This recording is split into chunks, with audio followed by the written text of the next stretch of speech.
সকাল সকাল জোর কদমে একদম লেগে পড়েছি খিচুড়ি বানানোর জন্য। তাই দেখতে পাচ্ছ একটাতে খিচুড়ি চাপিয়ে দিয়েছি, মানে চাল ফেলে দিয়েছি, আরেকটাতে চাল ফেলছি, জল গরম হয়ে গেছে তাই খিচুড়ি সব দুটোতেই চাপিয়ে দিয়েছি, কারণ একটাতে যদি করতে চাই তাই অনেকটাই লেট হয়ে যাবে আর আমাদের যেতেও অনেকটা লেট হয়ে যাবে। এরপরে বসে পড়েছি একদম সবজি কাটতে, আর নিজের হাতে করছি, এটা মানে সত্যি খুব খুব আলাদাই আনন্দ হচ্ছিল যে নিজের হাতে সবটা করতে পারছি। আর কতদূর কি করব তখনও টেনশন হচ্ছিল, যেন সব কিছু যেন ঠিকঠাক করে করতে পারি, মানুষগুলোকে যেন ঠিকঠাক করে নিজের হাতে খাওয়াতে পারি। এর আগেও করেছি কিন্তু নিজের হাতে পুরোপুরিভাবে নিজের হাতে দায়িত্ব নিয়ে করা সেরকম হয়ে ওঠেনি, তো তাই একটু ভয় হচ্ছিল যে মানুষগুলোকে কি করব না করব। দেখতে পাচ্ছ সবজিটা পুরো কেটে নিয়েছিলাম, তারপরে খিচুড়িটা অলমোস্ট হয়ে এসেছিলো, তাই তলে যাতে লেগে না যায় তাই সব কিছু দিয়ে একদম বারবার করে নাড়াচ্ছিলাম যাতে তলে না লেগে যায়। তো দেখো খিচুড়িটা কিছুটা এরকম হয়েছে। তারপরে সবজির দিকে, সবজিটা একটা পাঁচমিশালি সবজি হয়েছিল আর পায়েস হচ্ছিল, তো পায়েসে দেখছিলাম বারবার, পায়েসটাকেও দেখতে হচ্ছিল, বাবারাও ছিল, আর ওই দিকে জিরে ফোড়ন দিচ্ছিলাম সবজিটা ছাকার জন্য। তারপরেই একদম মানে সাজাতে শুরু করে দিয়েছিলাম, কারণ অনেকটা লেট হয়ে যাবে। আমি এদিকে সাজাচ্ছি, দাদাও এদিকে হেল্প করছিল, বাবাও ওইদিকে পায়েস মিষ্টি সাজাচ্ছিল, তো সেই কারণে সবাই মিলে না করলে আর করে ওঠা যেত না, তো সবাই মিলে হেল্প করেছিল বলে এতটা হয়তো সুন্দরভাবে দিতে পেরেছিলাম সেই দিনে। আর তার জন্য ভগবানকে অনেক অনেক ধন্যবাদ যে ভগবান পাশে ছিল বলে হয়তো এই কাজটা করে উঠতে পেরেছি, মানুষগুলোকে যতটুকু পেরেছি আর কি মনের মতন করে দিতে পেরেছি। আর কি বলো তো, যদি এরকম কাজ করতে পারি না সত্যি মানে আলাদা আলাদা মানে খুশি হয় মনের মধ্য দিয়ে। তো অনেক দিন ধরেই ভাবনা করেছি, প্রত্যেকবার কয়েকবারই করেছি, কিন্তু নিজের হাতে পুরোপুরিভাবে করে ওঠা হয়নি। আর গরম করছিল প্রচণ্ড, তাই বাবাকে বলছিলাম বাবা একটু পারলে ফ্যানটা চালিয়ে দাও, কারণ প্রচণ্ডই গরম করছিল।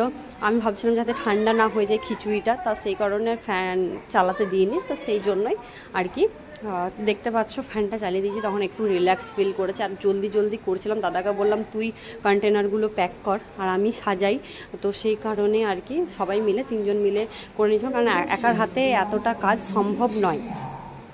তো দেখে নাও, আর প্লিজ যদি ভিডিওটা ভালো লাগলে চ্যানেলটিকে সাবস্ক্রাইব করে দিও এবং লাইক করতে ভুলো না, প্লিজ পাশে থেকো।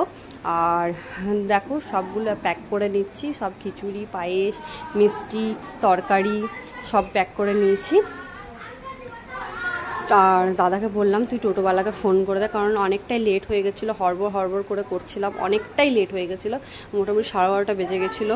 তো সেই কারণে, কারণ মানুষগুলোকে অ্যাটলিস্ট টাইমে খেতে দিলে আমারও ভালো লাগতো, একটু লেট হয়ে গেছিলো, কিন্তু কি করব সবটাই নিজের হাতে সামলাচ্ছিলাম, তাই একটু লেট হয়ে গেছিলো।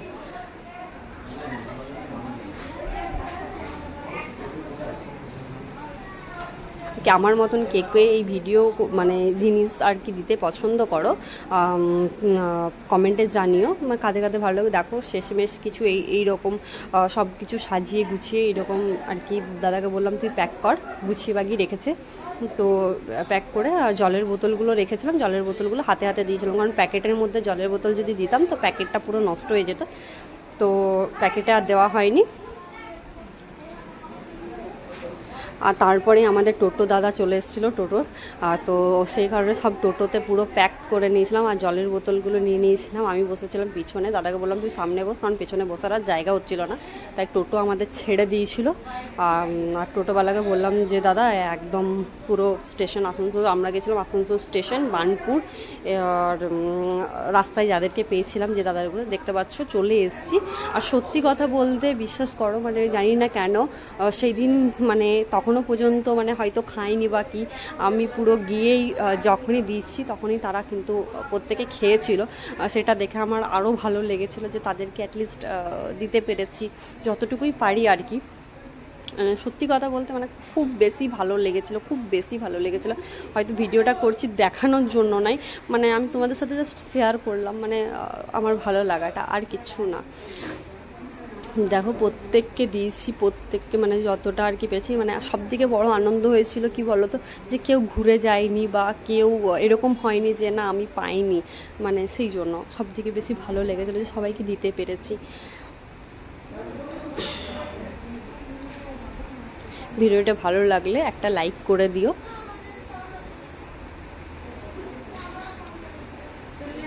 আমাদের আসানসোল স্টেশনে যতটা পেরেছি আর কি দিয়েছি। আর তারপরে আমরা চলে গেছিলাম বার্নপুর, আর রাস্তায় যতগুলো পেরেছি সবাইকে দিয়েছি। আর সবাই মানে খুব ভালো লেগেছিলো, কি বলো তো, একজনকে দিতে দিতে সবাই ছুটে এসেছিলো হ্যাঁ প্যাকেটগুলো নেওয়ার জন্য। তো সবাইকে দিতে পেরেছি, এটা আমার কাছে সত্যি খুব মানে খুব বেশি ভালো লেগেছিলো। আর সত্যি ভগবানকে অনেক অনেক ধন্যবাদ যে তারা যে সেই মানুষটা যদি না চাইতো হয়তো তাদেরকে পাশে দাঁড়াতে পারতাম না। আমার অনেক দিনের ইচ্ছে ছিল যে নিজের হাতে করে তাদেরকে খাওয়াবো, তাই সত্যি কথা বলতে এটা একটা স্বপ্ন পূরণের ভিডিও বলতে পারো। তো আজকের পর্যন্ত এখানে পর্যন্তই।